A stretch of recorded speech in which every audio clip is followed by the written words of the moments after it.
जय विश्वनाथ, हर हर महादेव।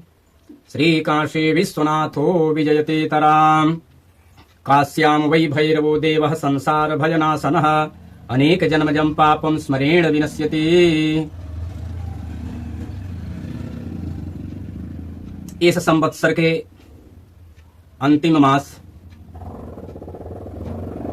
फाल्गुन शुक्ल आज त्रयोदशी तिथि है और होली को लेकर, होली पर्व को लेकर बहुत लोग भी भ्रमित हैं और बहुत लोग भ्रमित भी नहीं, स्पष्ट हैं कि 4 तारीख को पूरे भारतवर्ष में होली यह पर्व हर्षोल्लास के साथ मनाया जाएगा और भारत के निवासी जो हैं वो अपने वृत्ति वसात, अपने कर्तव्य क्षेत्र के लिए, कर्तव्य के लिए विदेशों में भी रह रहे हैं, धनोपार्जन कर रहे हैं। वे भी 4 तारीख को ही होली यह पर्व मनाएंगे, क्योंकि इस वर्ष होलिका दहन के एक दिन बाद में, पश्चात में ग्रस्तोदय चंद्र ग्रहण है और कभी कभी फाल्गुन शुक्ल पूर्णिमा के दिन चंद्र ग्रहण हो जाता है। इस वर्ष होलिकोत्सव के लिए पंचांगकारों ने अपने अपने पंचांग में आर्षाप्त वचन को ग्रहण करके अपना समय उसमें निर्धारण करके बताए हैं। किसी ने मध्यरात्रि के उपरांत तो किसी ने भद्रांते कर्म, ऐसा आप्त वचन को लेकर प्रस्तुत किए हैं, कहे हैं। जबकि जिन पंचांगकारों ने जो आप्त वचन कहे हैं वह सही है, क्योंकि भद्रा पुच्छे होलिका दाह ऐसा आप्त वचन मिलता है और भद्रा के अंत में भी भद्रा को मना भी किया गया है कि भद्रा में भद्रा द्वेन कर्तव्य श्रावणी फाल्गुनी तथा इस तरह कह के भद्रा को मना भी किए हैं, क्योंकि भद्रा में होलिकोत्सव, होलिका दहन करने से राष्ट्रम दहति ऐसा भी आप्त वचन मिलता है। इसके पहले आइए होलिका दहन क्यों मनाया जाता है, आज हम होलिका दहन के कारण और कब से शुरू हुआ यह भी हम बताएंगे। शास्त्रों में, पुराणों में, ग्रंथों में उल्लिखित है। एक कथा प्रायः सभी लोग जानते हैं। जब भक्तराज प्रहलाद हिरण्यकशिपु के घर कयाधु के गर्भ से जन्म लिए थे तो अपने कुल परंपरा से विपरीत इनका आचरण कर्तव्य था, क्योंकि ये भक्ति परायण थे, भगवान के परम भक्त थे और भगवान की भक्ति ही इनकी अपनी रुचि थी। भगवान के भक्ति में ही इनका सर्वस्व लगता था, क्योंकि जिस प्रकार जननी के गर्भ में जातक जब रहता है, प्रविष्ट होता है और जब उसमें ज्ञानोदय होता है, ज्ञान का उदय होता है, तब माता के किए गए प्रत्येक आचरण, प्रत्येक भावनाएं उस जातक में सन्निहित होता है। क्योंकि गर्भकाल में, गर्भावास काल में माता की जो प्रवृत्तियां होती हैं, जो मनोभाव होते हैं, जैसे जैसे आचरण होते हैं, वैसे वैसे उस जातक में उस प्रकार के संस्कार प्रविष्ट होते हैं और उसी संस्कार को लेकर वह जातक जन्म लेता है। तो हिरण्यकशिपु की महारानी कयाधु के गर्भ में जब भक्तराज प्रहलाद थे तो इंद्र ने वैर बसात कयाधु का अपहरण करके विनष्ट करने को सोच रहे थे। तो महर्षि नारद ने उनको समझाकर कयाधु को अपने आश्रम पर लेकर गए और गर्भावास प्रसूति पर्यंत, गर्भावास काल में प्रसूति पर्यंत उन्होंने कयाधु को धार्मिक ज्ञान विज्ञान से सिंचित किया। बहुत सी कथाएं कयाधु को सुनाए, बहुत से दिव्य चरित्र सुनाए, भगवान के मंगलमयी महिमा का गान करके भक्तराज प्रहलाद को गर्भ में ही पुष्ट कर दिए थे। भक्तराज प्रहलाद का जब जन्म हुआ तो जिस तरह गर्भावास काल में माता ने आचरण किए थे, जिस प्रकार की प्रवृत्ति थी, उसी प्रकार उसी संस्कार को लेकर भक्तराज प्रहलाद जन्म लिए और कूट कर उनमें भगवान की भक्ति भरी हुई थी, भगवत परायण थे। और यही बात उनके पिता हिरण्यकशिपु को सहन नहीं हुआ, क्योंकि हिरण्यकशिपु अपने भगवान विष्णु को महान शत्रु मानते थे। फिर भी हिरण्यकशिपु की जो इच्छा थी वैसा हुआ नहीं।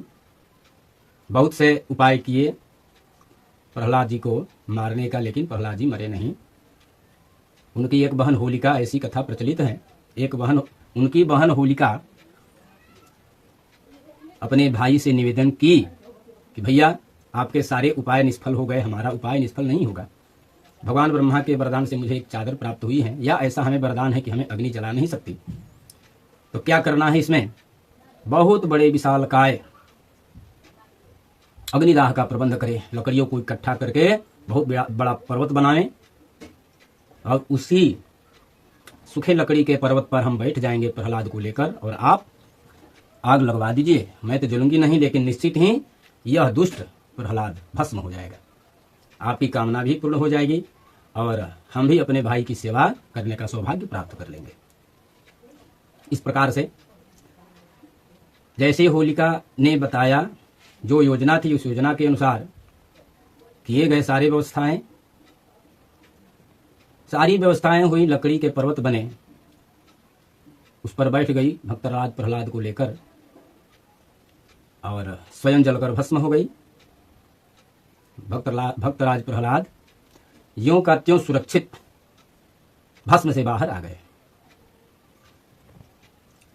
सुबह जब भक्तराज प्रहलाद जले नहीं, जीवित वापस लौट आए, तब क्रोध की सीमा ही नहीं रही। सभा में बुलाया गया भक्तराज प्रहलाद को और पूछा हिरण्यकशिपु ने कि बताओ तुम्हारे भगवान कहाँ हैं? आज तुम्हें हमारे प्रकोप से और हमारे दंड से कोई बचा नहीं सकता। देखते हैं तुम्हारे भगवान कहाँ हैं, कहाँ आते हैं, बताओ तुम्हारा भगवान कहाँ है। भक्तराज प्रहलाद ने तो बता दिया कि भगवान कणकण में विराजमान है, भगवान विश्वव्यापी हैं। इस अखिल ब्रह्मांड में ऐसा कोई स्थान नहीं जहां हमारे प्रभु विराजमान न हो। तो हिरण्यकशिपु ने कहा क्या इस खंभे में भी हैं? तो बिल्कुल है। ठीक है, हम तोड़ते हैं, देखते हैं तुम्हारे भगवान कहाँ है। अपना खड्ग निकाला, खंभे को विध्वंस कर दिया। खंभे में से भगवान नृसिंह रूप में, क्योंकि ऐसा वरदान पाया हुआ था कि ब्रह्मा की सृष्टि से, जैसी भी ब्रह्मा की सृष्टि हुई है, जो भी जिसकी सृष्टि हुई है, ब्रह्मा की सृष्टि में, सृष्टि आदि के द्वारा हमारा मृत्यु न हो, हमारी मृत्यु न हो। ये 12 महीने ब्रह्मा की सृष्टि है। अस्त्र शस्त्र दिव्यास्त्र आदि जो भी है सब ब्रह्मा की सृष्टि है। पूरे ब्रह्मांड के जो भी दिखते हैं ये सभी ब्रह्मा की सृष्टि है, ग्रह मंडल तारे आदि सब। तो भगवान ने पुरुषोत्तम मास का चयन किया और स्वयं को, अपने स्वरूप को एक ऐसा बनाया जो ब्रह्मा की सृष्टि में है ही नहीं। ब्रह्मा ने नर और सिंह से मिश्रित किसी प्राणी की रचना नहीं की है। तो भगवान ने नृसिंह रूप धारण करके हिरण्यकशिपु का वध कर दिया और क्रोध में आकर उस हिरण्यकशिपु के शव को उछाल कर फेंका और उसका शव स्वर्ग लोक में चला गया।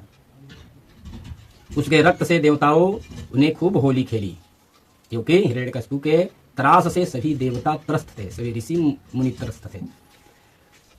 तो उनको प्रमाण पुष्ट प्राप्त हो गया, स्वर्ग में ही हिरण्यकशिपु का शव प्राप्त हुआ और उसी के खून से देवताओं ने होली खेली। तब से होली, और जिस दिन होलिका जली उस दिन से होलिका दहन का जो परंपरा चली। एक कथा यह है। दूसरी कथा यह है, एक समय धर्मराज युधिष्ठिर ने भगवान श्री कृष्ण से पूछा किमर्थम फाल्गुनस्यान्ते पौर्णमास्याम जनार्दन उत्सवो जायते लोके ग्रामे ग्रामे पूरे पूरे। हे देवकी नंदन, किमर्थम फाल्गुनस्यान्ते, फाल्गुन महीने के अंतिम दिन अर्थात पूर्णिमास्याम, पूर्णिमा में, पूर्णिमा को, हे जनार्दन, उत्सव जायते, उत्सव किए जाते हैं, उत्सव होते हैं, उत्सव मनाए जाते हैं। लोके जायते, लोके इस भूमंडल पर, इस पृथ्वी पर, ग्रामे ग्रामे पूरे पूरे, गांव गांव में, नगर नगरों में यह महोत्सव मनाया जाता है। किमर्थम शिशवस्तस्याम गेहे गेहे तिवादिनः,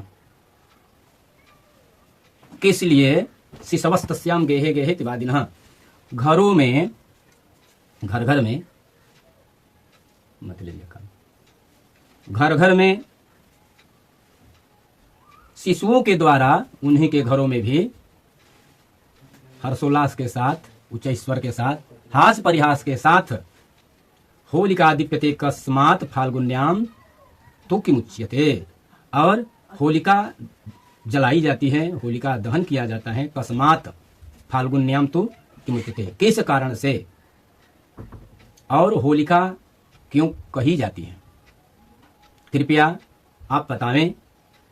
अडाड जेति का संज्ञा शीतोष्णेति किमुच्यते, को ह्यस्याम पूज्यते देव केनेयमवतारिता। अडाडजा, इसको हम लोग ढूंढा बोलते हैं। अडाड, ये अडाड राक्षस की पुत्री जो ढूंढा है, अडाडजा इति का संज्ञा, यह संज्ञा कैसी है, शीतोष्णेति किमुच्यते, और शीत और उष्ण यह कैसी संज्ञा है, यह ऐसा क्या है, शीत और उष्ण यह क्या है। को ह्यस्याम पूज्यते देव, कौन इसकी पूजा, किसके द्वारा इसकी पूजा होती है, इनकी पूजा होती है। केनेयम अवतारिता, और इसकी प्रथा, इसका प्रारंभ किसने की। मान लीजिए कि उस कथा में, जो पूर्व की कथा आपने श्रवण किया कि होलिका दहन हुआ, तब से होलिका जली भक्त प्रहलाद को लेकर, तब से होलिका दहन की प्रथा चली। तो भाई इसकी प्रथा का शुभारंभ किसने किया और क्यों किया, किस स्थिति में किया, किस उद्देश्य से किया। एक कारण होलिका दहन, जो होलिका भक्त प्रहलाद को लेकर जली, एक कारण वह भी है, और एक कारण यह भी है अडाडजा, अडाड राक्षस की पुत्री ढूंढा, जिसको अडाडजा भी कहते हैं। यह बाल घातिनी है, बाल पीड़ादायिनी है, बालकों की पीड़ा के प्रधान कारण थी उस समय। कृतयुग में बालकों को बहुत पीड़ा पहुंचाया करती थी। तो अडाडजा की संज्ञा शीत और उष्ण, यह क्या है, कौन इसे पूजते हैं और किसने इसका प्रारंभ किया। किमस्याम क्रियते कृष्ण एतद विस्तरतो वद, क्यों करना चाहिए हे कृष्ण, इसका विस्तार पूर्वक हमें बतावें। श्री कृष्ण उवाच, भगवान श्री कृष्ण कहते हैं धर्मराज युधिष्ठिर, हे पार्थ, आसित कृत युगे पार्थ रघुनाम नराधिप। इसमें एक मात्रा मिटे हुए जैसा, इस पुस्तक में एक मात्रा मिट गया है, लेकिन कुछ उसका अवशेष अंश बचे हैं, तो इसलिए इसमें रेघु नाम नराधिप ऐसा प्रतीत होता है। लेकिन रेघु नाम से हमने कभी किसी कथा को पढ़ा नहीं। यदि आप विज्ञ जनों में कोई इस कथा को जानते हो तो इसको मुझे भी बताइए, जिससे कि इस भ्रम से निकल जाए। इसमें लिखा है आसित कृत युगे पार्थ रेघु नाम नराधिप। इसमें रेकार जो है, इसमें कुछ अवशेष बचे हुए और मिटा हुआ है, इसलिए रघु नाम देखने में लग रहा है रघु नाम, लेकिन कुछ अवशेष के कारण रेघु भी प्रतीत हो रहा है। इसलिए क्षमा करें, रेघु या रघु इस संशय में है। आसित कृतयुगे पार्थ रेघु नाम नराधिप वा रघु नाम नराधिप सूरः सर्वगुणोपेतः प्रियवादी बहुश्रुतः। कृतयुग में एक रघु या रेघु नाम के नराधिप धर्म सम्राट राजाधिराज रहते थे। सूरः बड़े बलशाली सूरवान थे, सर्वगुणोपेत बहुत गुणवान थे, प्रियवादी बहुश्रुतः बहुत प्रिय वचन बोलने वाले थे, मधुर वचन बोलने वाले थे और बहुत विख्यात थे। स सर्वाम पृथ्वी जित्वा वशीकृत नराधिपान, पृथ्वी को जीत कर अपने बस में कर लिए थे, अर्थात अपने शासन में कर लिए थे। और वशीकृत्य नराधिपान, उन राजाओं को भी अपने अनुगामी बना लिए थे। वशीकृत्य अर्थात अपने बस में। वशीकरण का मतलब ऐसा नहीं कि मंत्र आदि के द्वारा वशीकरण नहीं, अपने पुरुषार्थ से, अपने धर्म से, अपने व्यवहार से, अपने आचार विचार से पूर्णतः अपने अनुकूल आकर्षित कर लिए थे। धर्मतः पालयामास प्रजा पुत्रानि वौरसान, प्रजा को अपने पुत्रों के समान, औरस पुत्रानि वौरसान, अपने औरस पुत्रों जैसे धर्म पूर्वक प्रजा का पालन करते थे। न दुर्भिक्षम तस्य च व्याधि न काल मरणम निर्णाम, उनके राज्यकाल में न तो किसी प्रकार का अकाल दुर्भिक्ष पड़ता था और न ही व्याधि के द्वारा, रोग व्याधियों के द्वारा किसी की अकाल मृत्यु होती थी। न च व्याधि भी नहीं हुआ करती थी। उस समय लोग निरोगी रहते थे, किसी को किसी प्रकार का रोग नहीं होता था। ना धर्म रुचयः पापास तस्मिन् शासति पार्थिव, और अधर्म में कोई लिप्त नहीं होते थे, अधर्म में किसी की रुचि नहीं होती थी। सभी लोग पाप से डरते थे, चोरी से, बेईमानी से, दुराचार से, झूठ बोलने से, किसी के धन हड़पने से, गो हत्या करने से, धर्म की हत्या करने से, ब्राह्मण की अवमानना, ब्राह्मणों का अपमान करने से सभी लोग डरते थे, थर थर कांपते थे पाप से। लेकिन आज के समय में कोई पाप से डरने वाला नहीं है। इस देश में, भारतवर्ष में असुरों ने जो भारत की संस्कृति को, भारत की विधा को, भारत के गौरव को हनन जितना नहीं किया असुरों ने, उतना भारतवासियों ने, भारत के जो हिंदू हृदय सम्राट कहे जाते हैं, उन्होंने जितनी भारत की दुर्गति की, इस प्रकार की दुर्गति किसी असुरों के द्वारा नहीं हुआ भारत में।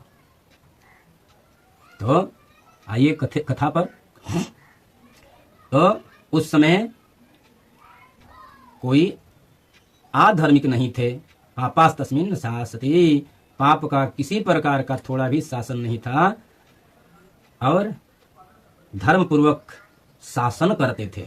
तस्यैवं शास्तो राज्यम क्षत्र धर्म रतस्य च, अपने क्षत्रिय धर्म से ओतप्रोत होकर, अपने क्षत्रिय धर्म को पूरे अपने स्वरूप में, अपने शरीर में, मन वचन और कर्म में धारण करके शासन किया करते थे। सर्व एव हि समागम्य त्राहि त्राहि चाब्रुवन, सर्व एव समागम्य त्राहि त्राहि हित चाब्रुवन पौरा उचुहु। तो जस्ट अपने शासन काल में, अपने राज्य काल में, उन्हीं के रेघु या रघु राजा के राज्यकाल में बहुत बढ़िया से सुखपूर्वक शासन प्रशासन चल रहे थे। किसी को किसी प्रकार का वैमनस्य और किसी से किसी का बैर, किसी से किसी का दुख, किसी से किसी का क्लेश नहीं था। तब क्या हुआ कि अकस्मात सर्व एव समागम्य त्राहि त्राहि चाब्रुवन, अकस्मात उनके राज्य में, उनके राज्य सभा में कुछ लोग आए, त्राहि त्राहि त्राहिमाम त्राहिमाम त्राहिमाम करते हुए कुछ लोग आए। वे कौन थे? तो पौरा उचुहु, वे पौरवगण थे। अस्माकं तु गृहे कापि ढूंढा नामेति राक्षसी दिवारात्रौ समागत्य बलान पीडयते बलात्। हे महाराज, अस्माकं तु गृहे कापि, हमारे घर में न जाने कौन ढूंढा नाम की राक्षसी जो है, नामेति नाम वाली है, वह दिवारात्रौ समागत, दिन या रात कभी भी आकर बालान पीडयते बलात्, हमारे बच्चों को, छोटे छोटे शिशुओं को बल से पीड़ा पहुंचाती है, बलात् पीड़ा पहुंचाती है। रक्षया चोद के नापी भेक्षयी वा नराधिप, और उसकी रक्षा चोद के, न जल से न औषधि से नहीं हो पाई है। मंत्रज्ञ परमाचार्य सा नियंतुम न शक्यते, और बड़े बड़े जो धर्मात्मा है, धर्मज्ञ है, मंत्रज्ञ हैं, परमाचार्य मंत्रज्ञ परमाचार्य ही सा नियंतुम न शक्यते, उनके द्वारा भी इसका निवारण संभव नहीं हो पा रहा है।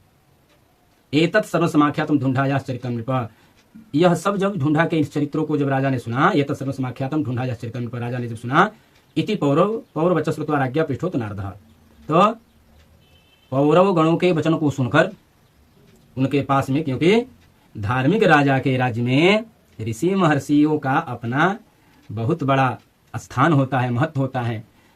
निर्भीक होकर धर्मात्मा राजा के यहाँ कोई भी ऋषि महर्षि साधु महात्मा धर्माचार्य निर्भीक होकर जाते थे, निर्भीक होकर कुछ कहते थे, और निर्भीक कुछ कहने का, किसी शास्त्र के बातों को रखने का सामर्थ्य भी रखते थे। लेकिन आज के समय में यदि शास्त्र का वचन निर्भीकता पूर्वक कह दिया जाए, आप धर्मद्रोही सिद्ध हो जाएंगे, देशद्रोही सिद्ध हो जाएंगे, राष्ट्रद्रोही सिद्ध हो जाएंगे और आपको पूरे देश में सोशल मीडिया के माध्यम से अपमानित जैसे शब्द के प्रयोग करके द्वारा अपमानित कराए जाएंगे।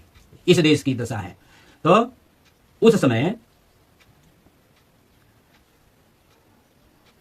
रघु राजा के राज्य दरबार में महर्षि नारद विद्यमान थे। तो राजा पृष्ठो तो नारद, राजा ने नारद जी से पूछा, यह क्या समस्या है? हे ऋषिवर, हे महर्षि, हे देवर्षि, यह क्या समस्या है? हमको तो कुछ समझ में नहीं आता। हमारे राज्य में किसी को किसी से किसी प्रकार का दुख नहीं है, जैसा कि हमें ज्ञात है। यह अकस्मात या यह कैसी विडंबना है कि हमारे धर्मशील प्रजाजनों के घर में इस प्रकार की समस्या, इस प्रकार के क्लेश, यह क्यों? नारद वाच, तब नारद जी कहते हैं, सांप्रतम कथिष्यामि येनोपायन हन्यते। अच्छा, ये बात है। तो राजा ने उनसे पूछा कि इसके निवारण का उपाय क्या है? सारे प्रश्न कर लिए। तब नारद जी ने कहा, सांप्रतम कथिष्यामि येनोपायन हन्यते, किस प्रकार से हम मारी जाएगी? सांप्रतम कथिष्यामि, इस अभी कहूंगा, अभी बताऊंगा। अद्य पंचदशी शुक्ला फाल्गुनस्य नराधिप, आज फाल्गुन शुक्ल की पंचदशी तिथि है, अर्थात पूर्णिमा है।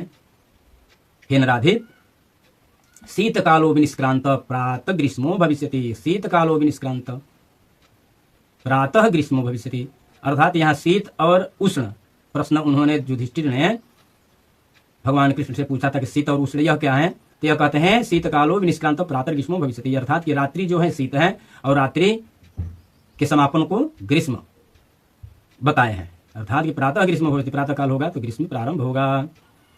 अभयम त्वद्य लोकानाम दीयते पुरुषोत्तमा, और अभयम तू अद्य लोकानाम दीयताम, आप अभय दीजिए। अभी इस समय आप लोगों को, लोकानाम लोगों को, सभी को, इन जनों को, आर्त जनों को अभय दीजिए। पुरुषोत्तम है, पुरुषोत्तम अभय दीजिए। यथा है शंकिता लोका रमन्ति न हसन्ति च, अभी यथा है शंकित, अभी लोग शंकित हैं, भयभीत हैं, क्लांत हैं, व्यतीत हैं।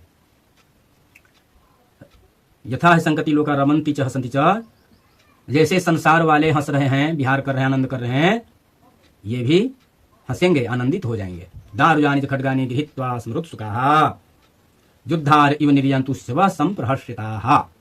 दारुजानि च खड्गानि, लकड़ियों, सूखी लकड़ियों के खड्ग लेकर समरुत्सुका, युद्ध के जरा, जैसे युद्ध में लोग तत्पर होकर, उतावले होकर और युद्ध के भाव को मन में धारण करके जिस तरह से लोग हो जाते हैं, उस तरह से दारुजानि खड्गानि गृहीत्वा समरुत्सुकाः योद्धारः इव निर्यन्तु शिशवः संप्रहृताः, इन बालकों को योद्धा बनाइए। लकड़ी के खड्ग आदि बना करके, खड्ग, भाले, फरसे, जो भी हो, जो शस्त्र बन पाए वो बनवाइए और अपने बच्चों को, इन बच्चों को दे करके योद्धा के रूप में प्रस्तुत कीजिए। संप्रहृता संचयम शुष्क काष्ठम, और लकड़ियों का संचय करें, सूखी लकड़ियों का। उपलानम चकारेत, और गाय के जो कंडे हैं, इन कंडों को भी पर्याप्त प्रचुर मात्रा में एकत्रित करवाइए। तत्राग्नि विधिवत हुत्वा, और उसमें अग्नि जलाइए। रक्षोघ्न मंत्रैर विस्तरैः, रक्षोघ्नैर मंत्र विस्तरैः, रक्षोघ्न मंत्र से उसमें विधिवत आहुति करावें। ततः किल, किला शब्द ताल शब्द मनोहे, उस समय क्या करें कि किल किल शब्द, जितने भी हंसी विनोद आदि के शब्द हैं, मनोरंजन के शब्द हैं, आनंद के शब्द हैं, उत्सव आदि शब्द हैं, किल किला शब्द ही, हल्ला शोर करके शब्द ही, ताल शब्द ही, और ताली आदि बजा करके, ताली बजा करके उमंग से तमग्निम त्रिह परिक्रम, उस अग्नि की परिक्रमा करे। गायन्तु चंद्र, गाये और हंसे, खूब आनंदित हो। जलपंतु स्वेच्छया लोका, और अनेक प्रकार के व्यंग्यात्मक शब्दों को जलपंतु स्वेच्छया लोका, अपनी इच्छा के अनुसार निशंक होकर, यस्य जन्मतम, निशंक होकर मनोविनोद वाले शब्दों को प्रयोग करते हुए, और किल किल शब्द, ताल शब्द आदि के द्वारा उत्सव मनाएं। अग्नि की 3 परिक्रमा करें, हंसे, गाएं, जलपन करें, अलाप प्रलाप करें, एक दूसरे के व्यंग्यात्मक विनोद, मय व्यंग्यात्मक करके मनोविनोद करें, खूब शोर हल्ला वगैरह करें। भगम तो बहुधा से कीर्ते तस्माशया विस्तारयश्च गायन च सहस्रम नाम तस्य वै, और विस्तार पूर्वक गायंश विस्तार पूर्वक सहस्र नाम तस्य वै, और अनेकों प्रकार के नाम का उच्चारण करे। जैसे गांव में कोई काले वर्ण के होते हैं, अरे करियवा, अरे करियट्ठा, इस प्रकार के शब्द बोलते हैं ना। किसी का उपनाम रख देते हैं। गांवों में उपनाम रखने के लिए भी बहुत बड़ी प्रथा है।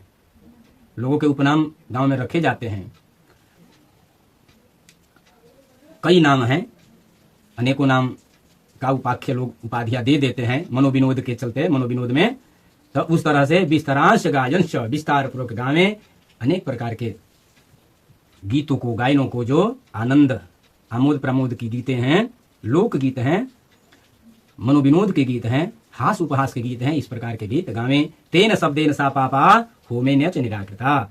इसके द्वारा, इन शब्दों के द्वारा वह पापिनी और क्षुभ्र मंत्र आदि के द्वारा जो होम किए गए हैं, इनसे निराकृता निवारण हो जाती है, हो जाएगी। अट्टाटहासैर डिम्भा नाम राक्षसी क्षयमेष्यति। और बड़े जोर से हंसी मजाक करने से, अट्टाटहास लगाने से डिम्भा नाम की राक्षसी जो है, अडाडजा है, ढूंढा है, वह राक्षसी क्षयम इष्यति, वह विनष्ट हो जाती है। ततः प्रभृति लोकेस्मिन् होलिका ख्याति मागता। उस समय से यह होलिका जो है इस लोक में ख्याति को प्राप्त हुई। तभी से यह परंपरा चली। रघु या रेघु नाम के जो राजा थे, उनके धर्ममय शासन काल में एक अडाडजा, डिम्भा, ढूंढा नाम की राक्षसी जो थी, बच्चों को बहुत पीड़ा पहुंचाया करती थी। लोगों ने त्राही त्राही करके पौरवगण, उस समय वे बहुत राजाओं को जीते हुए थे। उन राजाओं के राज्य में कोई पौरव राज्य होगा। उस पौरव राज्य के लोग, आखिर उस पौरव राज्य के राजा भी तो इन्हीं के अधीन हैं।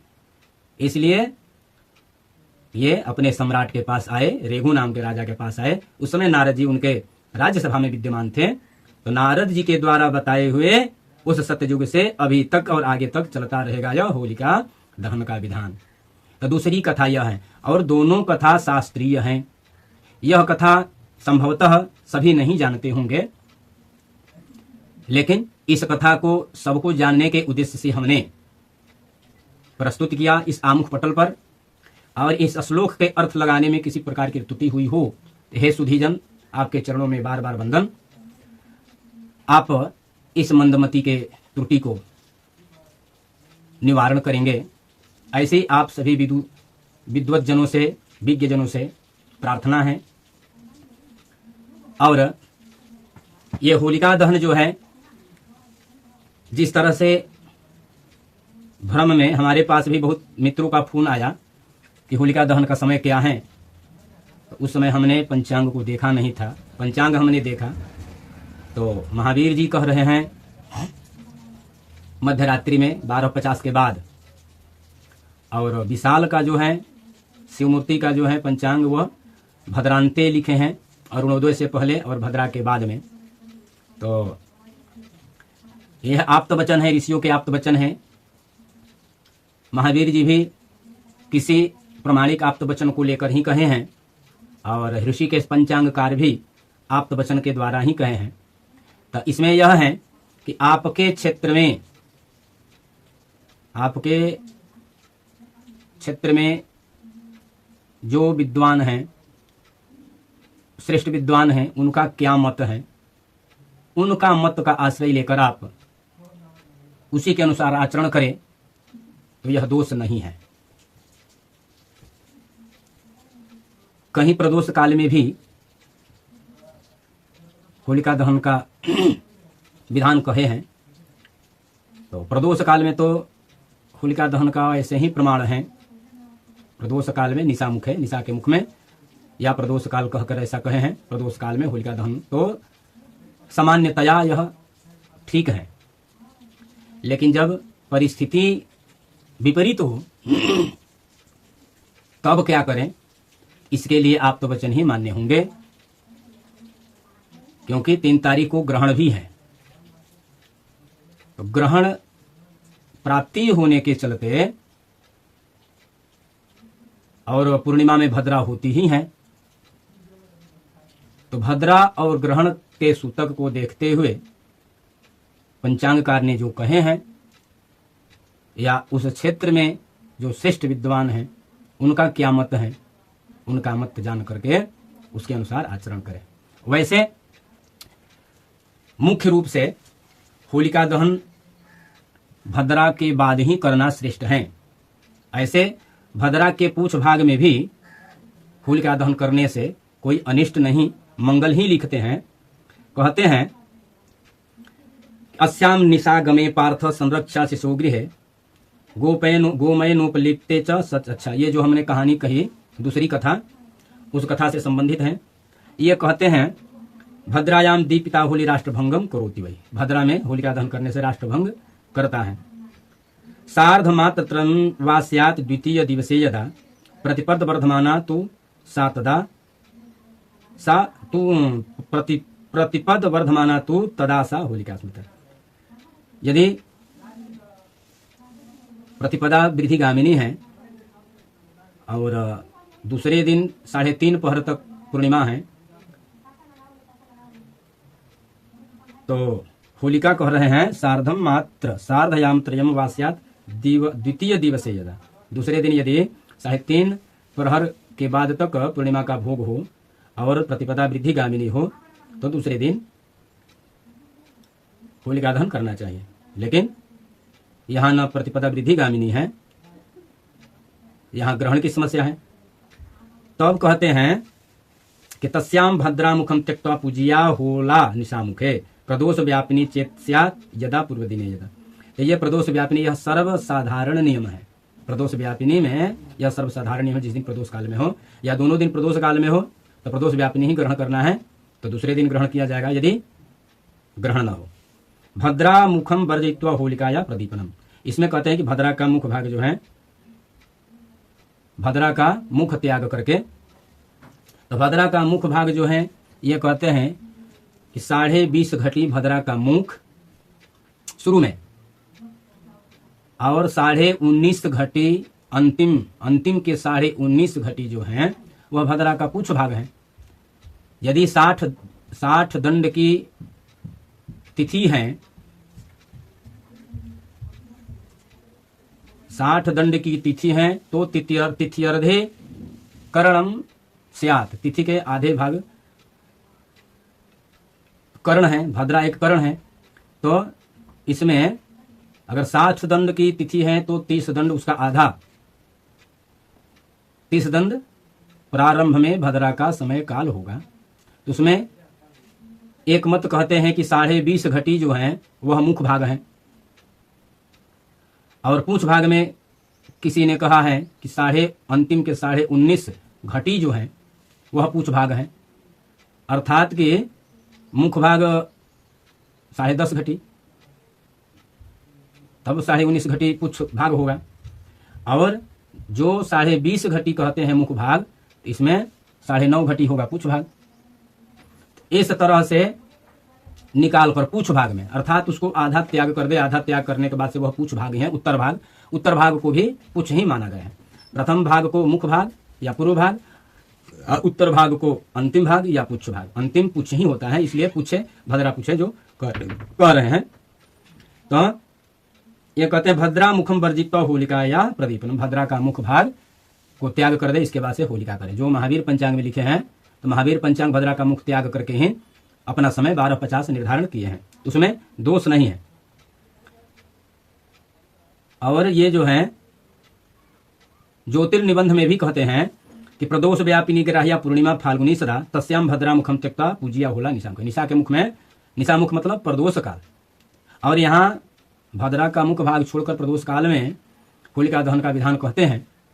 तो ठीक है, यदि दिन में पूर्णिमा प्रारंभ हो रही है और सूर्यास्त तक या प्रदोष काल के कुछ समय भोग करने पर अगर मुख भाग समापन हो जा रहा है मुख भाग का, तो कुछ भाग तो ऐसे ही प्रदोष काल में आ जाएगा। लेकिन यहाँ सायं काल में भद्रा प्रारंभ हो रही है, अगर पूछ भाग को देखें तो पूछ भागे अगर करेंगे तो प्रदोष काल नहीं मिलेगा, अब प्रदोष काल लेंगे तो पूछ भाग नहीं मिलेगा। इस तरह से प्रदोष को छोड़ करके गौड़ काल का ग्रहण कर लेना चाहिए। और ये कहते हैं पृथिव्या यानी तीर्थानी शुभानी तो शुभानी च तानि सर्वाणि सिद्धंति बिष्टि पूछे न संशय। देखिए ये जो है लल आचार्य का वचन है। ये कहते हैं कि पृथिव्या यानी कार्य, पृथ्वी पर जितने भी कार्य हैं शुभ या अशुभ जो भी कार्य हैं, तानि सर्वाणि सिद्धंति, वे सभी कार्य सिद्ध होते हैं। कब? बिष्टि पूछे न संशय, भद्रा के पूछ भाग में किए जाते हैं वह सब सिद्ध हो जाते हैं। इन वचनों से और भी वचन है, यह बहुत बड़ी वीडियो हो गई है, इसलिए हम अधिक समय नहीं लेंगे, कम समय लेंगे, अब समापन ही करेंगे। तो ये जो वचन कहे हैं, भद्रा के पूछ भाग में भी आप होलिका दहन करें, कोई दोष नहीं है, और अरुणोदय से पूर्व भद्रा के बाद भी करें तो भी श्रेष्ठ है। तो 12:50 था, 1 बजे के बाद से आप कभी भी होलिका दहन करें, किसी प्रकार का दोष नहीं है। भद्रा मना किए हैं, फिर भी आप तो वचनों से भद्रा का पुच्छ भाग में ग्रहण करने को कहे हैं, तो यदि संभव हो तो भद्रा के बाद भी करें, अति उत्तम होगा, और भद्रा में भी करेंगे तो भी उत्तम होगा। यह आपकी बात है, आप क्या करेंगे, आपके यहाँ क्या व्यवस्था है उसके अनुसार करें। दोनों मान्य हैं, दोनों अनुचित नहीं है। भद्रा के पुच्छ भाग में भी आप होलिका दहन करें या भद्रा को समाप्त हो जाने दीजिए। हर हर महादेव, जय विश्वनाथ।